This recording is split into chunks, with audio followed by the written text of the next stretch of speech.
Okay, mamas, welcome back to Life with Cassie. So I am sitting here in my laundry room, and JJ Heller posted a song about miscarriage, and I actually posted a video the other day, and I told you guys that I would tell you about what happened in between my daughter and my son, and that I was going to shoot that at a later date. And I thought maybe that's like a sign that I should post this video, and you know, with Mother's Day right around the corner, that it was probably fitting to share my experience being a mother and how I got there. So if you guys want to hear the story, stay tuned.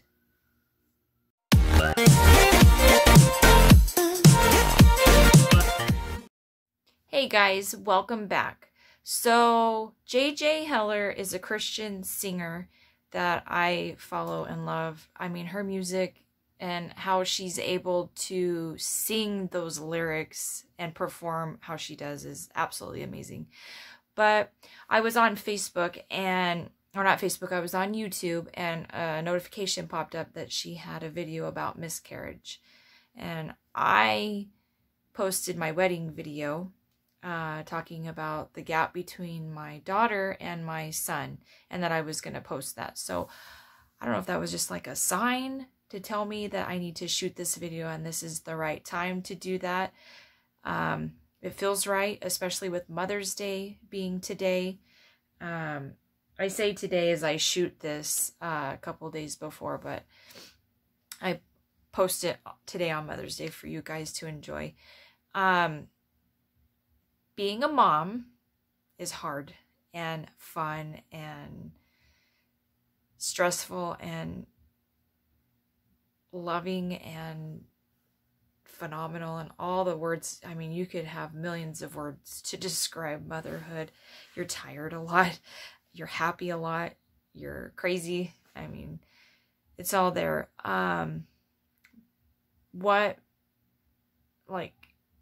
How I became a mother. So you guys have heard the story of how Jack and I met.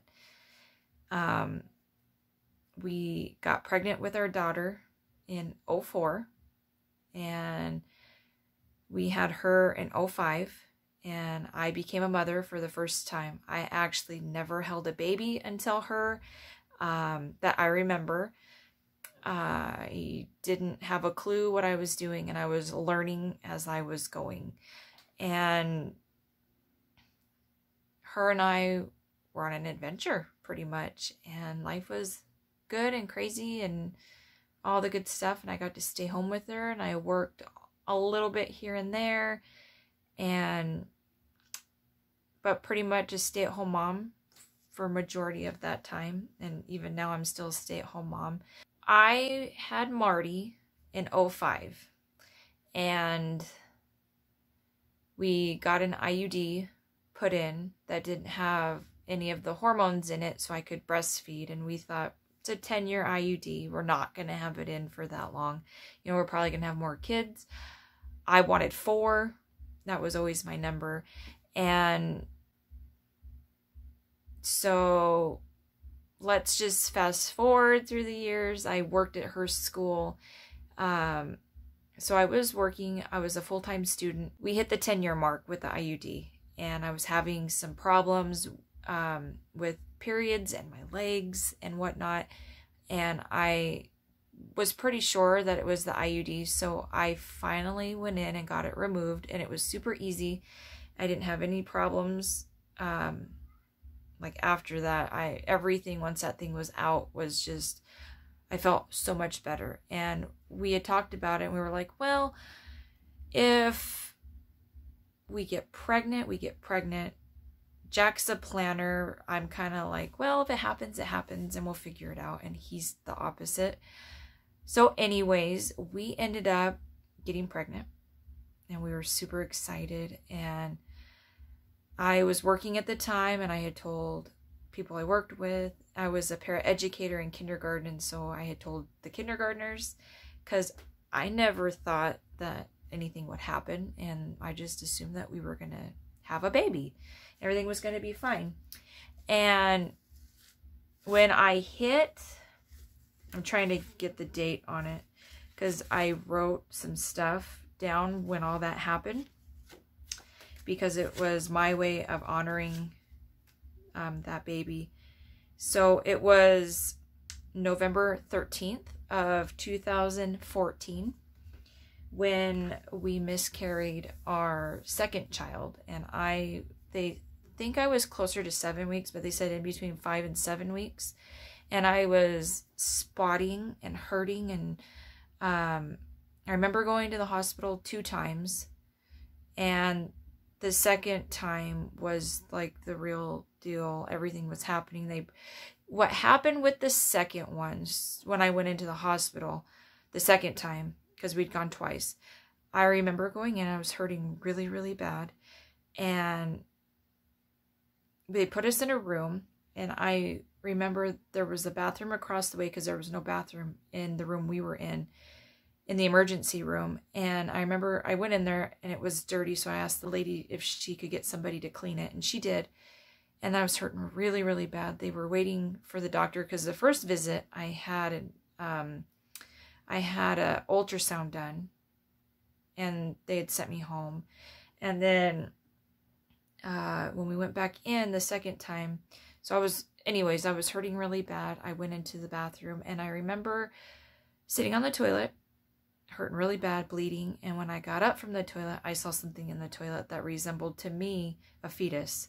Like the only way to describe it, that's what it looked like to me. This little person. I didn't know what to do. I've never been through this. I was hurting so bad. I was bleeding, and I saw this thing in the toilet that I assumed was that. And I looked at it and I said, "I love you." And I flushed it because I didn't know what to do. And I don't even know if that was the right thing to do. And I went back in the room and I told Jack what happened. And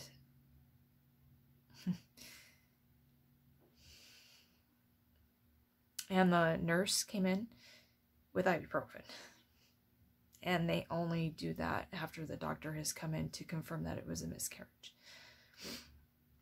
And the doctor hadn't come in yet. And when the nurse brought that in, we knew what was going on. And what I saw confirmed what happened. And so that was really hard. I missed some work because of it. I think it was more emotional for me than anything. I remember laying in bed and being somewhat depressed about it. And it was a lot. It was a lot because I suffer from anxiety and stuff. And yeah, so that was rough. And we got through that. And let's see. We got pregnant again.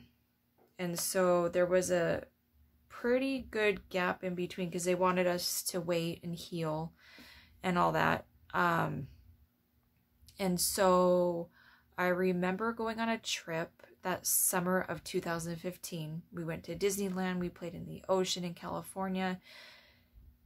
And I had gone to the doctor before we left because I was having some problems with breathing.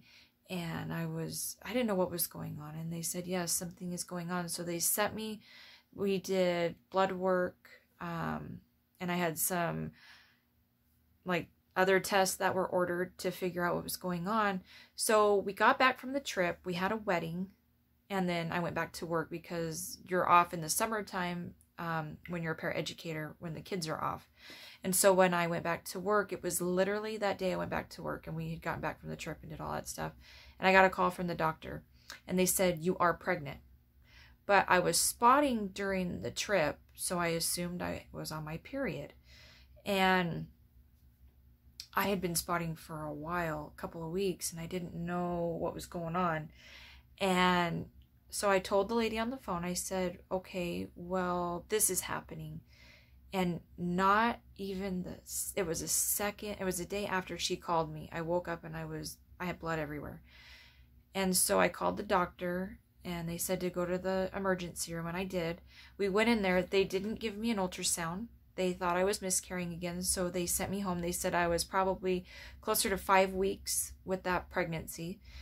And they sent me home, and pretty much I had to wait for that process to do what it needed to do. And I knew that baby was still there. I knew I wasn't miscarrying it. Just something was really weird. And I remember laying in bed because they wanted me to rest, and I had missed some work because of this. And I remember laying in bed, I had J.J. Heller's music on, and I was singing and talking to my stomach and the baby that was there that I knew was there. And the next morning, Jack had a doctor's appointment in Lake Havasu, which is about a half an hour away from the house. And he's like, "Are you going to be okay if I go and do that?" I said, yeah, I'm fine. I mean, if it's a miscarriage, it's a miscarriage. I mean, it's doing what it needs to do. And he left, and I remember he was gone for a while, and I had rested, and I got up and I went and took a shower because I wasn't feeling good, and the bleeding had stopped, which was weird. And I remember I got in the shower, and he had called me and said he was on his way back. He was going to go do blood work in Kingman. And I said, yeah, I'll be okay. You go do that. And I no longer got in the shower and got out, and I couldn't walk. And I laid on the bathroom floor, and there was no blood, but I was hurting so bad. I can't even describe it to you guys. And I remember hobbling my butt outside. I told him, I said, "You need to get here right now because something is wrong." And it felt like an eternity for him to get here. And I remember I was standing at the gate when he pulled in, and we went straight to the emergency room. And we got there, and my fingers and my hand was numb and cold, and I could barely stand. And I felt like they made us wait in the waiting room forever. And we finally got back there, and they did an ultrasound, an internal ultrasound, which was excruciating. And I remember my doctor, or the OB doctor, coming in with this look on his face. And I was like, what is happening? And he says that you have an ectopic pregnancy that ruptured inside of your right fallopian tube, and you're bleeding internally, and we need to bring you to and put you in emergency surgery right now. And I didn't even have time to think about anything. He asked me if I had any questions, and I didn't even have time to wrap around the fact that I was even pregnant. I didn't even know I was pregnant until 2 days prior to that. And then this was happening, and I didn't have questions. I was so scared. And I remember going in for surgery. I remember the anesthesiologist talking to me, and I remember being in the room and laying there on the bed, and they were talking with me, and then they brought the mask over my face, and then I woke up in recovery. And I just remember my feet being really cold. And there was a Korean lady in there. She was the nurse, and she was so sweet. And my feet were really cold when I got up. And I believe Jack called my mom and everybody. And when I got done, they told me that they took my right fallopian tube, they took my right ovary, and that I had bled and I had lost the baby. They didn't say much about the baby or anything, and I'm kind of glad they didn't, because I don't think I could have handled it. And so those two, both things were gone. And so I guess later I was thinking, like, what if they would have taken everything and I wouldn't have been able to have any more children? And I thought right then and there that I couldn't have any more children. And how do you get pregnant with one ovary and one fallopian tube?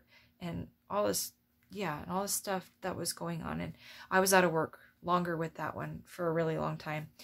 And sorry, there's like a fruit fly. I'm in the laundry room, guys, so bear with me.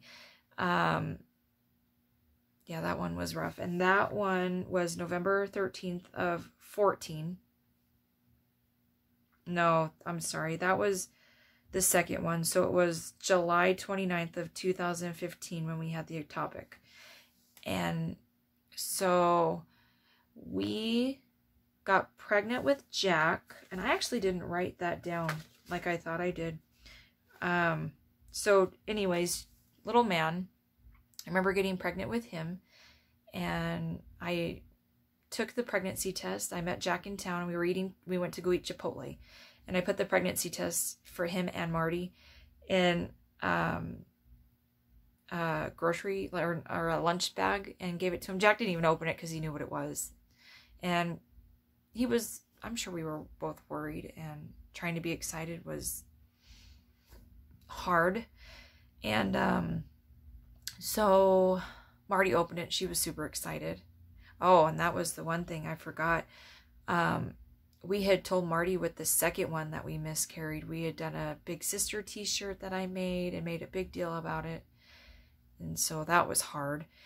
And so when we got pregnant with little man, I did it that way. And I remember, no, maybe we didn't eat at Chipotle that day. We went over to Panda Express and ate with my sister-in-law and my brother-in-law and told them.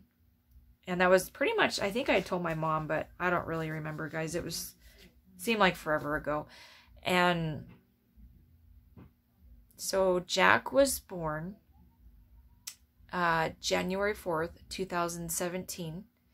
And I had a really good pregnancy, heartburn, the whole pregnancy fun stuff. And I, for whatever reason, couldn't accept, if that's a better word for it, that I couldn't wrap my head around having this baby until this baby was in my arms and he was safe and alive and here.